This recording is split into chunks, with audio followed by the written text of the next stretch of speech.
Some of Stephen King's towns are not remembered for their streets, buildings, or residents, but for what happened in them. Children died, families were destroyed, and entire communities changed forever. These are not just horror stories. They are extreme events that left deep and irreversible scars. Today you will learn about the events that cursed three of these towns: Derry, Salem's Lot, and Castle Rock, different places united by the same pattern of persistent horror. These towns are not important because of their location on the map, but because of the traumas they carry. In some, evil has always been present, just waiting for the right moment to act. In others, it was slowly cultivated until it took over everything. And there are those where the horror did not come from outside, but was born from the people themselves. Looking at these events side by side, a disturbing pattern emerges about how evil takes hold, grows, and never completely goes away. In Derry, the horror has a name and a face: Pennywise. Every 27 years, he awakens beneath the town and begins hunting children. Brutal disappearances, violent deaths, and disturbing scenes repeat themselves generation after generation, always following the same interval. Pennywise manifests as a clown, a monster, or a personal nightmare, feeding on childhood fears. Derry is not just a setting, it is the territory where he lives, hunts, and grows stronger. Pennywise hides in the sewers, basements, and darkest corners of the city, appearing where no one expects him. He uses Derry as his perfect hunting ground. Children see the clown clearly, feel his presence, and run away in terror. Adults, however, ignore obvious signs, forget testimonies, and go about their lives as if nothing is wrong. This collective erasure allows Pennywise to continue acting without resistance over the decades. This silence is no coincidence. Pennywise influences the very consciousness of the town, numbing its residents. While he feeds on fear and death, Derry closes its eyes. When the massacre ends, the clown disappears and the town rebuilds itself, pretending everything is normal. Schools reopen, streets are cleaned, and life goes on. But nothing is truly resolved. Evil only retreats, waiting patiently for the next awakening. 27 years later, Pennywise returns, more cruel, more violent, and hungrier. The cycle repeats itself with frightening precision, as if it were part of the very fabric of the town. Even when he is defeated, the feeling remains. Derry remains scarred, as if something still watches from the shadows. There, evil does not die, does not disappear, and is not forgotten. It only sleeps, waiting for the right moment to wake up again. Long before the vampires, Salem's Lot was already doomed.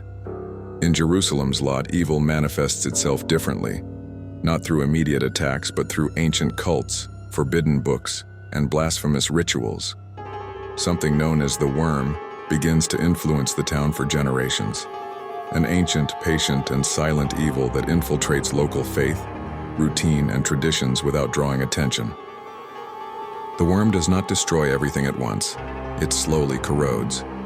It teaches people to accept the strange, to obey without question, and to ignore disappearances. Gradually, the absurd becomes normal. Faith becomes distorted, fear becomes comfortable, and the town weakens. Salem's Lot grows on a deeply corrupt spiritual foundation, where silence is stronger than suspicion, and omission becomes part of everyday life. Decades later, the vampires arrive, not as noisy invaders, but as natural heirs to that prepared ground. They find a silent town, accustomed to not reacting. One by one, the residents are transformed. Houses go dark, streets empty out, and life slowly disappears. Salem's Lot does not fight, does not resist, and does not scream. It simply falls, as if fulfilling an ancient destiny. Unlike Derry, Salem's Lot does not recover. Evil wins completely. The worm paved the way and the vampires completed the destruction. The result is a dead town, avoided and forgotten, mentioned only in whispers. A clear warning of what happens when horror finds enough space, time, and silence to grow unopposed until it consumes everything around it. Castle Rock follows a different path. Here, there is no cosmic entity controlling everything from the shadows. The horror arises from the accumulation of tragedies, one event after another, without pause or relief. There are no clear cycles or obvious monsters. Something in that town slowly wears people down, eroding relationships, decisions, and sanity until everything starts to crumble from the inside out. The case of Cujo is the cruelest example of this. An ordinary dog, an ordinary family, and a day that spirals completely out of control. There are no rituals, no supernatural forces guiding the events. Just negligence, extreme heat, fear, and delayed decisions. The result is absolute tragedy. Castle Rock shows that the most devastating horror is the kind that could happen to anyone. But Cujo is not an isolated case. Castle Rock is home to institutions that repeatedly fail to protect. The sanatorium brings together broken people, unstable minds, and ignored stories. Instead of healing, there is containment. Instead of help, there is silence. The town prefers to hide its problems rather than face them, allowing the suffering to accumulate, intensify, and transform into something even more dangerous. The Castle Rock prison follows the same pattern. Contained violence, buried secrets, and institutionalized pain.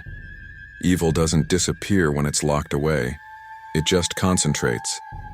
The town believes that walls solve everything, but what is imprisoned continues to exist, feeding on neglect and waiting for the right moment to escape or manifest itself in another way. Annie Wilkes is not a supernatural monster, and she was not born in Castle Rock. She comes from California, but she represents the same kind of human horror that this town reflects. Obsession, control, and violence disguised as care. Annie proves that evil does not depend on a specific place, only on enough isolation, silence, and permissiveness to flourish uninterrupted. Castle Rock teaches a disturbing lesson.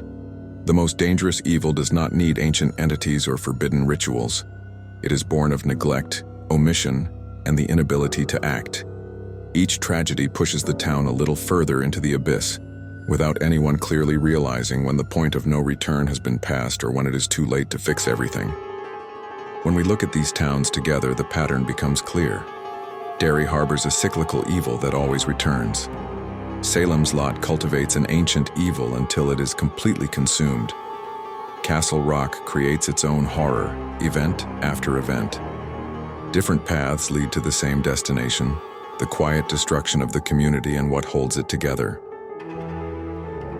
In Derry, the evil sleeps and awakens in predictable cycles. In Salem's Lot, it slowly grows until it wins. In Castle Rock, it never goes away. None of these towns escape unscathed. Some survive by pretending to be normal. Others disappear entirely, leaving only ruins, incomplete stories, and the feeling that something terrible happened there. Stephen King doesn't just write about monsters and supernatural entities. He writes about towns that fail. Where silence defeats truth, horror doesn't have to fight. It just fills the space left by omission, denial, and the constant fear of facing what is clearly wrong in front of everyone. These stories are less about fantasy and more about human behavior. They are about the fear of acting, the ease of normalizing the absurd, and the constant choice to look the other way. When this happens, evil wins not by force, but by patience, waiting while everything slowly deteriorates without real resistance. Derry, Salem's Lot, and Castle Rock are towns marked by events that never heal. The scenery changes, the people change, but the trauma remains. Every street, every house, and every silence carries the weight of what happened there, even when no one wants to remember or talk about it openly anymore. These were the events that cursed Stephen King's towns. If you want to understand how all this connects to something even bigger within this dark universe, subscribe to the channel. Here, the shadows continue to grow, secrets do not stay buried, and this story is far from over.